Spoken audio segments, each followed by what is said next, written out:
On disait quoi sur Bernard Arnault? Oui, monsieur. Non, je faisais part d'une citation que ma mère m'a envoyée qui risque de vous plaire, Cyril. J'adore votre mère. Elle m'a envoyé: un gauchiste, c'est quelqu'un qui veut taxer ta réussite pour financer son échec. Oh, Elle met ça entre guillemets. Mais c'est pas de elle, visiblement. Elle m'envoie ça entre guillemets. Oui, je lui ai demandé, c'est de qui? Ouais. Voilà, je trouve que ça collait bien au débat. Ma maman m'envoie un SMS.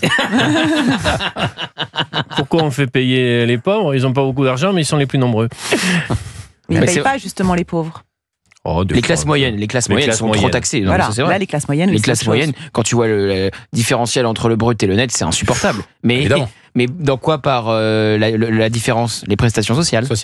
En tout cas, la sortie de Bernard Arnault, on va dire que c'est pour moi la première grosse secousse sismique post-élection de Trump. C'est vrai. C'est-à-dire que là, tout d'un coup, c'est une grosse sortie sur l'économie et nous, on se la prend en boomerang. C'est-à-dire que Trump, on regarde ça un peu avec amusement, comme un peu un film, un entertainment. Alors oui, il fait ça avec le Panama, il va faire ça avec la Colombie, il fait ça avec Guantanamo et tout ça. Mais là, concrètement, moi, par exemple, j'ai pas envie que Bernard Arnault, il soit espagnol, il soit italien ou il soit indien. J'ai envie qu'il reste français, qu'il soit français. Il va avoir dans les mois qui viennent un positionnement stratégique dans les discussions qu'on va avoir avec l'administration de Trump concernant les tarifs douaniers ou pas? Forcément. La question se pose. Ouais. Mais déjà, le problème, c'est est-ce que Bernard Arnault va rester en France? Bernard Arnault, est-ce qu'il va... non, mais oui, tu dis ça d'un revers de manche. C'est pas aussi certain. Tu sais ce que c'est, Bernard Arnault? C'est 119 ateliers de production en France. Ok. C'est 1 euro qui est d'activité chez LVMH, ça génère 1 euro dans l'économie française. Donc ça, c'est concret. C'est énorme. C'est le premier mécène privé. C'est évidemment le premier mécène de Notre-Dame, de la reconstruction de Notre-Dame. C'est 6 milliards d'impôts sociétés tous les ans. Donc en fait, le problème, c'est que comment on va faire pour le garder avec nous? Parce qu'on veut absolument taxer la production made in France. L'actualité du jour, la commission mixte paritaire vient de décider non pas de taxer temporairement pendant 2 ans les grandes entreprises, mais pendant 1 an. Oui, mais tu sais comment c'est. Donc ça commence à reconsidérer 2 ans, là, cette question-là. D'autant plus que cette taxation sur les grandes entreprises a été votée par une majorité de droite au Sénat sur les 2 ans. C'est le texte du Sénat. Oui, mais on sera plus compétitif. Le problème, c'est que ce qu'on produit en France, c'est fait pour être après exporté. Et si jamais on l'exporte avec des coûts et des impôts qui sont beaucoup plus importants, on sera plus compétitif. Et moi, je n'ai pas envie que tout d'un coup, Monsieur Arnault décroche et ne soit plus dans le top 10 des hommes les plus riches du monde. C'est un honneur, c'est une fierté, c'est un des fleurons de notre industrie. Et j'ai l'impression que, enfin voilà, encore une fois, on marche sur la tête et on n'aime pas les riches. De toute façon, c'est salaud de riches. Il y a une petite musique comme ça en France quand même. Quand t'es riche, c'est forcément que t'es malhonnête, c'est que forcément tu piétines les pauvres. Enfin, c'est juste insupportable. Alors que tu crées de la richesse. Voilà, enfin, quand t'es riche et que tu crées des milliers d'emplois, que tu fais vivre des milliers de familles, que tu crées de la richesse, comme tu le dis, c'est pas que pour toi. Et ça, non seulement c'est l'image du pays, parce que LVMH fait rayonner la France à travers le monde. C'est donc des milliers d'emplois français. C'est des milliers de familles qui vivent grâce au groupe LVMH et grâce au travail, évidemment, qu'elles produisent pour le groupe LVMH. Donc, cette espèce, effectivement, d'ambiance face à l'américain Trump qui débarque et qui dit je vais être hyper compétitif pour tous ceux qui produisent aux États-Unis et très sévère pour tous ceux qui veulent importer dans mon pays. Et effectivement, on fait pas le poids. Donc c'est intéressant déjà de voir qu'Emmanuel Macron n'aime pas le budget de François Bayrou. Et vous avez vu que pour d'autres raisons, Marine Le Pen hier a menacé de censure aussi François Bayrou. Bien sûr, on va en parler dans un instant. Ça aussi, bravo Gauthier Lebret. Vous avez vu comme c'est toujours bam, bam. Ouais. C'est un joueur de fléchettes. Ouais. Il est précis, et incroyable. J'adore. Moi, je ne manque pas ces émissions 100% politique le soir. Merci. Vous feriez mieux de ne pas manquer aussi TPMP parce que hier vous y étiez, mais on a l'impression que vous l'avez manqué. Donc je rigole, bien entendu. Ça démarre après vous, Cyril, en plus. Attendez, quand il y en a pour un, il y en a pour deux. Il y a peut-être 5 minutes qui se chevauchent, mais... on ne parle pas. Tant que c'est vous qui me chevauchez. Tu excites tout le monde, Gauthier. Ça aurait été quelqu'un d'autre, j'aurais pas dit. Mais Gauthier Lebret, ça va, c'est un ami. Ça va, c'est un ami. Avec plaisir. Ça va, c'est la famille. Ça va, il n'y a pas de problème. J'ai pas de problème avec ça, ne vous inquiétez pas. Bon, bah tant mieux. Allez, tiens, il y a des auditeurs qui veulent réagir à ça. Vous voulez réagir peut-être, vous? J'ai réagi, mais vous n'avez pas écouté. Non, vous étiez... J'étais pas du tout... C'est un problème. Quand je parle, je sens que vous avez... Enfin, il y a beaucoup de dossiers à gérer aujourd'hui. Il y a beaucoup de dossiers à gérer. Non, mais est-ce que c'est une journée particulière? Oui, il y a beaucoup de dossiers. C'est une journée particulière. Même vous pouvez me chevaucher de 5 minutes. Non, mais je laisse Gauthier. Mais ça reste dans le un instant de faiblesse de Cyril. Ça reste dans le groupe. Non, c'est une journée chargée. C'est une journée très chargée. Bon, allez, merci. Vous voulez réagir ou pas tout de suite? Ça y est, j'ai tout dit. Ah, merci. C'est la première fois. J'ai des bons potins, par contre. C'est vrai. Pour 17h, il y aura des bonnes infos. On va parler de Laetitia Hallyday, Patricia Cass, Brigitte Macron. Eh oui. Qui ne quitte pas au téléphone Mick Jagger, vous allez voir. Bon, bah alors vous l'avez donné le. Ah non, je vais vous dire pourquoi. Pourquoi du comment. Ce qu'il vient de dire, il va donner l'info. Bah, il a spoilé quand même. Je vous ai fait un teaser. Un peu spoilé l'info, oui, bah oui, quand même, ça y est, on le sait. Bah, maintenant on le sait. Allez, on a Anna en ligne avec nous, Anna d'Île-de-France. Merci Anna, merci d'être avec nous. Bonjour. Merci Comment Anna. Ça va Très bien, on est heureux de vous avoir au téléphone, merci. Non, vous me manquiez en fait. Ça fait 15 jours que je vous ai eu et puis j'étais inquiète pour votre santé. Ah, bah ça me fait plaisir. Merci Anna, vous êtes un amour. Merci beaucoup. Ça va mieux, c'est sur le bon chemin. Alors, parlez pas trop. Tranquille. Exactement, tranquille. Tranquille, justement, c'est un petit clin d'œil à Monsieur d'Artigol. Oui. Parce que j'ai écouté plusieurs interventions concernant les témoignages, bien évidemment, de Bernard Arnault, qui choquent certaines personnes et qui n'en choquent pas d'autres, dont Monsieur d'Artigol. Donc, moi, ce que je considère concernant cette mesure du gouvernement, personnellement, je l'ai pas compris. Je la comprends toujours pas. Je pense que c'est un cataclysme. Là, déjà, on voit bien l'iceberg, pardon. Vous pouvez dire l'iceberg, c'est pas grave. Bon, ça dérange pas. On est nature, on est nature. Mais on voit l'iceberg et on se dit que c'est Monsieur Bayrou qui est aux commandes du bateau. Mais il est aux commandes du bateau, mais il est au centre. Donc, on lui dit à gauche, à droite. Bon, ok, vous voulez c'est pas. C'est Olivier d'Artigol et François Bayrou qui sont sur un bateau. Non, mais c'est vrai, c'est exactement ça. Mais c'est ça. Mais c'était trop tentant. Oui, bah allez-y, vous avec moi, c'est tranquille. Hein. Donc, mais on voit l'iceberg. Bon, on fait quoi? On prépare le canot de sauvetage, on met le gilet parce qu'on y va droit dessus. Alors, allez-y, Monsieur d'Artigol, mais j'attends votre argumentaire. Nous parlons de la taxation sur les grands groupes. Exactement. Ou sur la situation politique générale? Alors, je vais vous dire, ça englobe un peu tout, hein, parce que sincèrement, là, moi, je suis perdue. Je vois le rayonnement de la France. Je vois Donald Trump qui a fait, franchement, il a fait des carabistouilles, hein, on va pas se mentir. Et là, il revient en vainqueur, il revient en Rocky, le gars. C'est-à-dire qu'il est en train de tuer tout le monde. On est en Europe. On nous rajoute des taxes, des impôts, mais on est en train de rêver, là. Moi, je suis en train de rêver. Même moi, je ne suis pas chef d'entreprise, mais j'ai envie de me barrer de ce pays. Je vous le dis honnêtement. Oui, mais vous êtes d'accord avec moi sur... il faut doter le pays d'un budget. On ne peut pas rester en loi spéciale, il faut quand même voter un budget, les enquêtes d'opinion se suivent et se ressemblent. Une majorité de nos concitoyens, y compris dans l'électorat de gauche, souhaitent une stabilité politique. Parce qu'on a justement de grands combats à mener. On ne peut pas mener une bataille politique si on est chaque fois avec un gouvernement censuré tous les 3 mois. Mais on doit faire des économies en tapant LVMH. D'accord, des économies, mais vous vous rendez compte, LVMH, c'est le rayonnement de la France. Moi je ne suis pas anti-LVMH. Au niveau du luxe, c'est en train de décliner le luxe tout, puisque effectivement, on prend le problème à l'envers. C'est-à-dire que si vous taxez, les gens ont moins d'argent. Enfin, c'est logique, même un enfant de 5 ans peut comprendre. Vous n'avez pas d'argent, vous ne pouvez pas dépenser. Vous mettez le pays en faillite. Tout simplement. Je comprends. Mais c'est vrai qu'il y a une culture de gauche anti-grand patron, je la connais, anti-réussite, mais je réinsiste là-dessus. Cette taxation exceptionnelle dans le temps, sur un contexte budgétaire très tendu, elle est venue des rangs de la droite sénatoriale. Et elle est portée aujourd'hui par un gouvernement qui réunit des macronistes, des gens de LR. Donc ça ne vient pas de la gauche, cette proposition, quand bien même la gauche en voudrait davantage en termes de taxation. Alors, désolé, je suis navrée, mais déjà, navrée de vous interrompre, mais déjà, le président n'a pas approuvé cette mesure. Oui, exact. Mais il n'est plus aux commandes. Hein. Il n'est plus aux commandes, mais qui est aux commandes? C'est pour ça qu'on a un bateau, on se demande où on va. On va nulle part. François Bayrou, écoutez, moi je suis pas rassurée, hein. Je mets ma double ceinture, hein. Double ceinture à bague. Hein. Je mets ma double ceinture, elle a dit j'adore.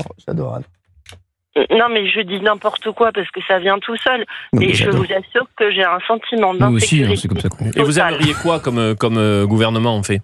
Alors, je vais vous dire une chose, mais c'est simple. Je vous dis, un enfant de 5 ans pourrait y penser. C'est juste, c'est-à-dire, ok, vous vous engagez à ne pas, pas 50% ou 40% de plus d'impôts sur les profits que génèrent les grandes entreprises qui font quand même la croissance de la France. On est d'accord. Oui. On est d'accord là-dessus. Hein. Mais vous vous engagez à reverser une certaine partie, enfin, une participation aux employés que vous embauchez, qui vont créer de la croissance, de l'achat. En fait, voilà, c'est tout. C'est pas compliqué. Là, on souffre de tous les côtés. Les prix augmentent.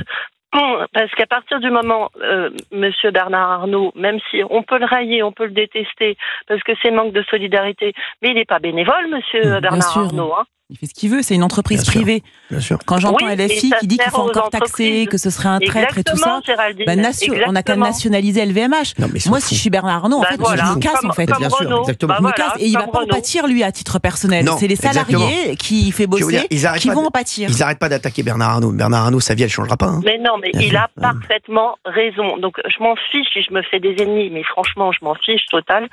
Il est censé. C'est-à-dire, il va aux US. Vous allez aux US, passez juste 3 jours aux US. Cyril connaît bien. Hein. Vous allez 3 jours aux US, mais vous voyez l'insuffle, enfin, comme on dit, non, ça se dit pas insufflation. Géraldine, aidez-moi. Le souffle, le dynamisme, l'envie de travailler. Oui. Là-bas, on n'a pas peur de dire oui, je gagne autant. Exactement. Au contraire, ça donne de l'envie, ça donne une impulsion, ça donne de l'énergie. Alors qu'ici, non, je dis pas combien je gagne, sinon je vais faire des envieux, je vais me faire taper. Vous savez que quand 2 personnes, alors c'est très drôle, c'est vrai que c'est particulier, mais vous savez que quand 2 personnes se croisent aux États-Unis, qu'elles se connaissent pas et qu'elles veulent faire connaissance. Vous savez qu'elles se disent pas où t'habites, etc. Combien tu gagnes. Elles se disent combien tu vaux, combien tu gagnes. J'aimerais bien vous rencontrer aux États-Unis, Cyril. Ah oui. Il a la cote. Hein. Pour vous serrer la main pour voir ce que ça donne. Vous savez que c'est pas une vanne. Il y a 2 personnes qui peuvent se rencontrer et parler directement d'argent. Direct. Écoutez-moi bien, 2 personnes qui se rencontrent dans l'avion. Ils se connaissent pas, elles sont assises à côté. Le mec va dire ça va, hein, comment tu t'appelles? Et très vite, 3e question. Bien sûr. Combien tu gagnes? C'est pas du tout tabou. C'est exactement ça. Combien tu gagnes? C'est un truc de fou. Je vous jure que c'est vrai. Non, et on fait pareil, nous, avec Olivier, on fait le point de temps en temps comme ça. Non, mais vous savez que c'est pas hypocrite, surtout. On tourne autour du pot, mais voilà. Non, mais c'est pas une vanne. C'est absolument incroyable. La réussite professionnelle, la réussite financière, ça n'est pas source de jalousie, c'est au contraire une émulation, une motivation, une envie.